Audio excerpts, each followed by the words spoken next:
Kembali lagi di channel Ridho Sejarah. Pembahasan kali ini kita akan membahas tentang penelitian sejarah dan historiografi.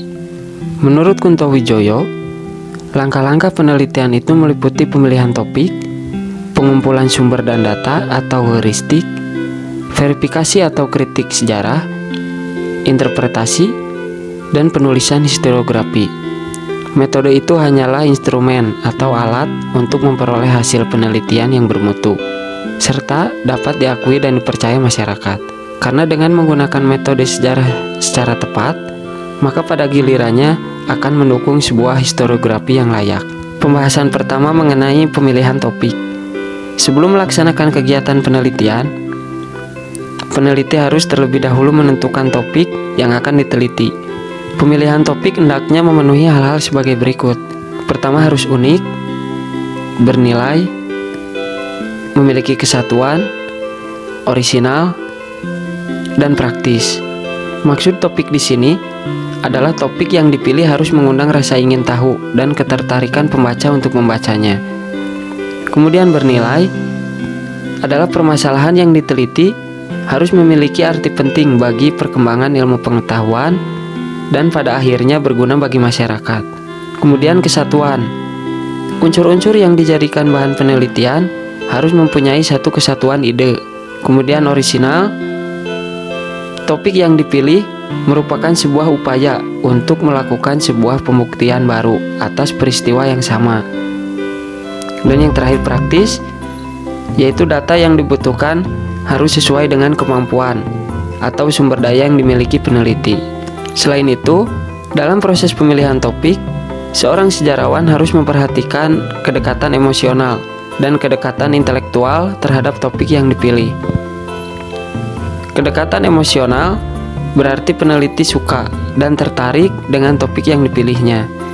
Hal ini penting sebab penelitian yang dilakukan dengan senang hati lebih besar kemungkinannya menghasilkan penelitian yang bermutu dibandingkan penelitian yang dilakukan dengan setengah hati. Sementara itu, kedekatan intelektual. Kedekatan intelektual ini berarti peneliti harus menguasai topik yang dipilih. Kemudian selanjutnya yaitu heuristik. Setelah memilih topik, proses berikutnya adalah mengumpulkan data sebanyak-banyaknya terkait topik yang sudah dipilih. Dengan kata lain, mengumpulkan bukti-bukti sejarah. Bukti sejarah adalah peninggalan-peninggalan yang berkaitan dengan aktivitas manusia pada masa lampau yang dapat mendukung kebenaran dari peristiwa yang diteliti. Bukti sejarah merupakan data atau informasi penting untuk menyingkap kebenaran suatu peristiwa sejarah. Istilah lazim untuk pengumpulan bukti-bukti atau data ini adalah heuristik, yang diambil dari kata bahasa Yunani, yaitu heuriskén, yang berarti mencari atau menemukan. Berdasarkan cara mendapatkannya, sumber ada dua macam, yaitu sumber primer dan sumber sekunder. Sumber primer yaitu berupa wawancara langsung dengan sumber pertama, yaitu pelaku atau saksi sejarah. Kemudian dokumen asli, laporan atau catatan, foto atau benda peninggalan, dan artefak. Kemudian yang kedua ada sumber sekunder, yaitu informasi yang diperoleh dari buku teks, koran, majalah, ensiklopedia, tinjauan penelitian, dan referensi-referensi lainnya. Untuk pembahasan mengenai sumber ini harus dibahas secara mendalam lagi. Kemudian proses selanjutnya adalah kritik. Setelah data terkumpul dan terorganisasi dengan baik, proses berikutnya adalah menguji keaslian dan keabsahan data. Proses ini lazim disebut dengan kritik atau verifikasi sejarah. Setiap sumber informasi harus diuji keasliannya dan keabsahannya, karena setiap sumber dapat saja dipengaruhi oleh berbagai faktor, seperti prasangka, kondisi ekonomi, dan iklim politik saat penelitian berlangsung. Pengujian dilakukan dengan membandingkan semua data demi mendapatkan data yang paling mendekati kebenaran.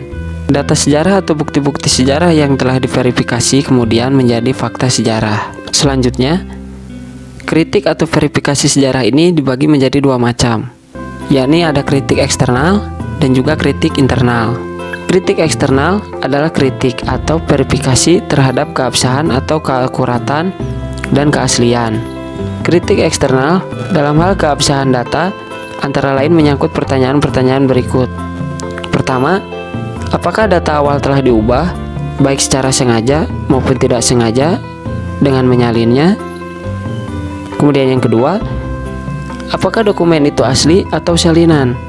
Yang ketiga, jika tanggal dan penulis data tidak diketahui, apakah ada petunjuk internal yang menunjukkan asal mulanya? Itu pertanyaan mengenai kritik eksternal.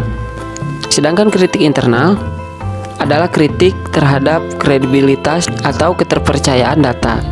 Jadi menyangkut isi informasi, apakah dapat dipercaya atau tidak. Dalam hal ini, seorang peneliti harus bersikap objektif dan netral dalam menggunakan data yang telah diperoleh, sehingga peristiwa sejarah itu terjamin kebenarannya. Kritik internal umumnya terkait erat dengan keabsahan dan makna data.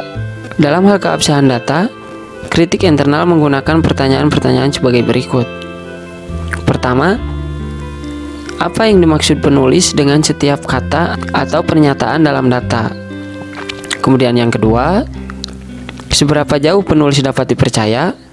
Kemudian yang ketiga, apa sebetulnya yang ingin dikatakan penulis? Dan yang terakhir, bagaimana menafsirkan atau menginterpretasikan kata-kata yang digunakan penulis?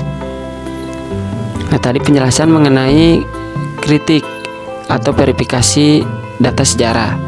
Dan selanjutnya adalah proses interpretasi. Setelah diverifikasi, data lalu diinterpretasi. Peneliti merangkai fakta-fakta yang telah didapatkan, serta melihat keterkaitan di antara fakta-fakta itu. Kemudian melihat hubungan sebab akibat, serta menarik benang merah atau membuat konstruksinya sendiri atas peristiwa itu.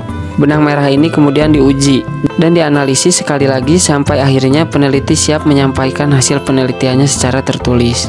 Jadi pada tahap akhir interpretasi, peneliti sudah mempunyai konstruksi atau sudut pandang sendiri tentang topik yang diteliti. Dan bagian terakhir dari penelitian sejarah adalah historiografi. Historiografi berasal dari bahasa Latin historiographia atau historia, berarti sejarah atau narasi, dan graphia berarti penulisan. Historiografi merupakan tahap akhir dari metode sejarah, yakni berupa kegiatan menulis. Dalam tahap ini, fakta-fakta yang telah dikumpulkan, dikritik, dan diinterpretasikan, kemudian disajikan dalam bentuk tulisan yang logis, sistematis, dan bermakna. Historiografi yang baik berupaya membandingkan hasil penelitian tentang suatu peristiwa masa lalu itu dengan keadaan masa kini, dan bahkan dapat pula digunakan untuk meramalkan keadaan masa yang akan datang. Dalam proses ini, ketajaman analisis menjadi bagian yang sangat penting, yang tentu ditopang oleh wawasan serta kemampuan komparatif. Ringkasnya, historiografi mencakup penyajian latar belakang atau konteks peristiwa, kronologi peristiwa, analisis sebab akibat, dan uraian mendalam mengenai hasil penelitian, dampak, serta kesimpulan penelitian. Sama seperti halnya pencarian sumber, materi historiografi ini akan dibahas dalam video selanjutnya. Nah, tadi adalah pembahasan mengenai langkah-langkah dalam penelitian sejarah. Terima kasih bagi yang sudah menyaksikan dan semoga bermanfaat.